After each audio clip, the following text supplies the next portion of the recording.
باپ اور بیٹا روح القدس کے نام پر آمین۔ زندہ خداوند کا زندہ کلام۔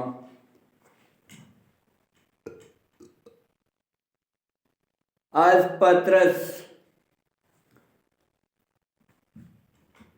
یہ خاتون مسیحوں کے نام ہے جو اپنے ایمان کی خاطر دکھوں اور مصیبتوں میں مبتلا تھے۔ پرانے عہد نامہ میں بائبل نے یہودیوں کو اور نئے عہد نامہ میں رومیوں نے مسیحیوں کو دکھ دیے۔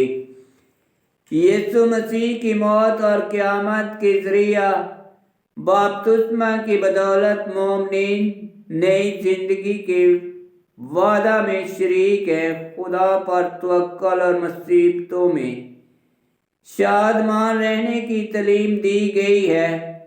یہ خط ابتدائی کلیسیا کے طرز زندگی، مسیح عقیدے اور عبادتی گیتوں سے آگاہ کرتا ہے۔ یہ خط بے دین، مسیح مخالف اور مادیت پرست دنیا میں مسیح شاگردی کا نمونہ ہے۔ خط کی ترتیب یوں ہے: ابواب 1 پہلی تا 2 تا 10 بپتسمہ کی بلاہٹ اور بخشش۔ ابواب 2 11 تا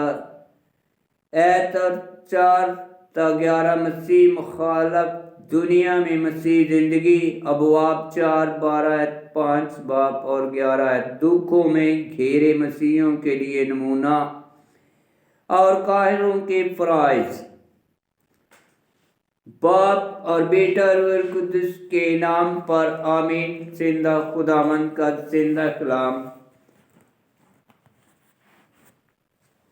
پطرس کا پہلا خط، اس کا پہلا باب۔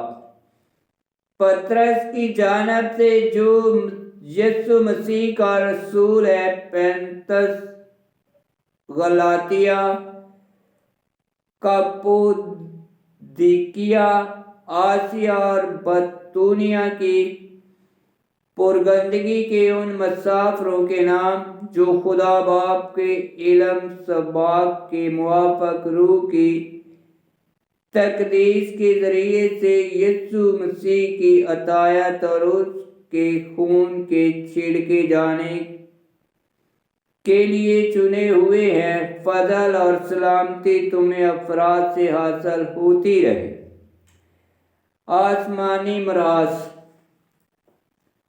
ہمارے خداوند یسوع مسیح کا خدا اور باپ مبارک ہو، جس نے ہمیں اپنی بڑی رحمت سے یسوع مسیح کے مردوں میں سے جی اٹھنے کے وسیلے سے زندہ امید کے لیے آج سے نو پیدا کیا، تاکہ ہم ایک غیر فانی اور ناآلودہ اور لازوال میراث پائیں جو آسمان پر ہمارے لیے رکھی ہوئی ہے، جو ایمان کے وسیلے سے خدا کی قدرت سے اس نجات کے وسیلے سے خدا کی قدرت سے اس نجات کے لیے محفوظ رہتے ہو جو آخری وقت میں ظاہر ہونے کو تیار ہے۔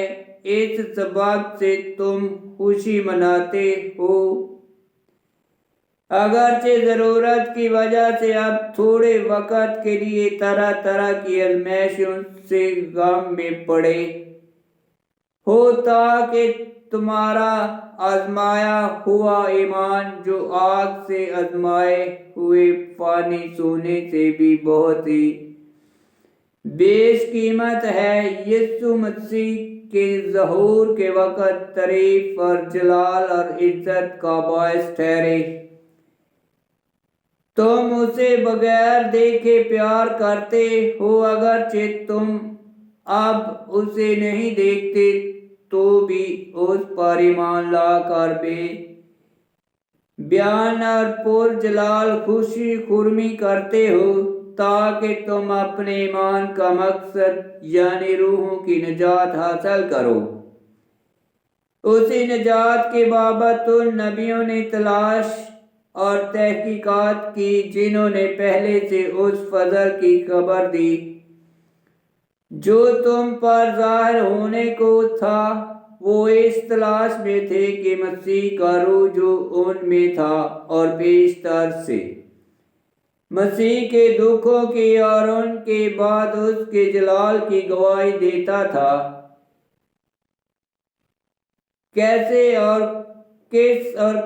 وقت کا اشارہ کرتا تھا، ان پر یہ ظاہر کیا گیا کہ وہ اپنی نہیں بلکہ تمہاری خدمت کے لیے وہ باتیں کہا کرتے تھے جن کی خبر اب تمہیں ان کی معرفت ملی جنہوں نے روح القدس کے وسیلے سے جو آسمان سے نازل ہوا تمہیں خوشخبری دے، اور فرشتے بھی ان باتوں پر غور سے نظر کرنے کے مشتاق ہیں۔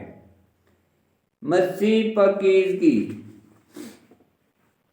اس واسطے تم اپنی عقل کی کمر باندھ کر ہوشیار ہو اور اس فضل کی کامل امید رکھو جو یسوع مسیح کے ظاہر ہوتے وقت تمہارے سامنے رکھا جائے گا۔ تم فرما بردار فرزندوں کی مانند ان بری خواہشوں کے ہم شکل نہ بنو جن میں تم جہالت کے وقت گرفتار تھے، بلکہ جس وقت تمہارا بلانے والا پاک ہے اسی طرح تم بھی اپنے سارے چال چلن میں پاک ہو، کیونکہ لکھا ہے کہ تم پاک ہو اس لیے کہ میں پاک ہوں۔ اور اگر تم اسے باپ کہتے ہو جو ہر ایک کے کام کے موافق بغیر طرفداری کے انصاف کرتا ہے، تو اپنی مسافرت کے وقت کو ڈر کے ساتھ گزارو، کیونکہ تم جانتے ہو کہ تم نے اپنے باپ دادا کے بیہودہ دستوروں سے فانی چیزوں یعنی سونے چاندی سے خلاصی نہیں پائی، بلکہ مسیح کے بیش قیمت خون سے جو بے داغ اور بے عیب برہ کی مانند ہے۔ وہ بنائے عالم سے پیشتر ہی سے جان لیا ہوا تھا، لیکن اس آخری زمانہ میں تمہارے لیے ظاہر ہوا، اسی کے وسیلے سے تم خدا پر ایمان لاتے ہو، جس نے اسے مردوں میں سے زندہ کیا اور اسے جلال بخشا، یہاں تک کہ تمہارا ایمان خدا پر بھروسہ بھی ہے۔ مسیح محبت۔ چونکہ تم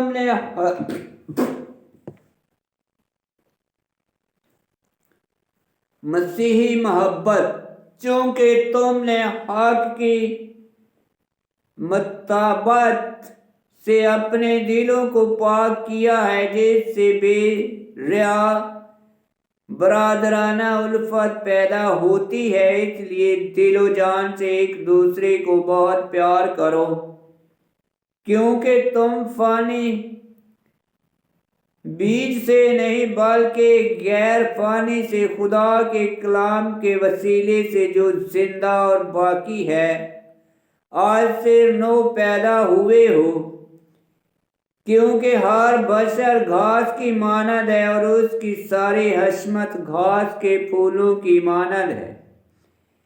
گھاس سوکھ جاتی ہے اور پھول گر جاتا ہے، مگر خداوند کا کلام ابد تک باقی رہتا ہے۔ یہ وہ کلام ہے جس کی خوشخبری تمہیں دی گئی ہے۔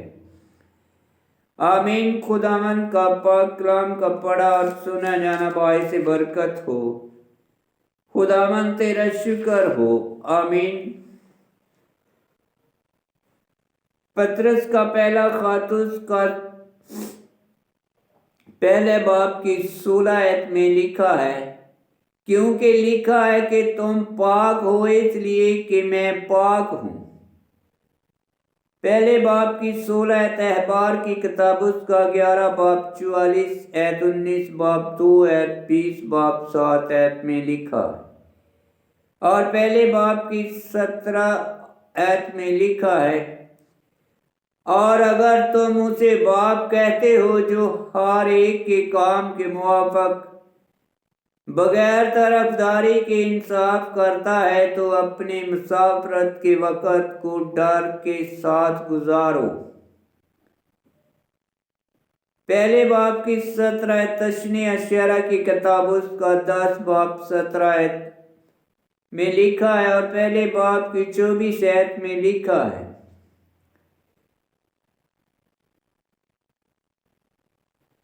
کیونکہ ہر بشر گھاس کی مانند ہے اور اس کی ساری حشمت گھاس کے پھول کی مانند ہے۔ گھاس سوکھ جاتی ہے اور پھول گر جاتا ہے۔ پہلے باب کی 24 یشوع بن سراق کی کتاب اس کا 14 باب 18 اشعیا نبی کی کتاب اس کا 40 باب 6 تا 8 میں لکھا ہے۔ آمین۔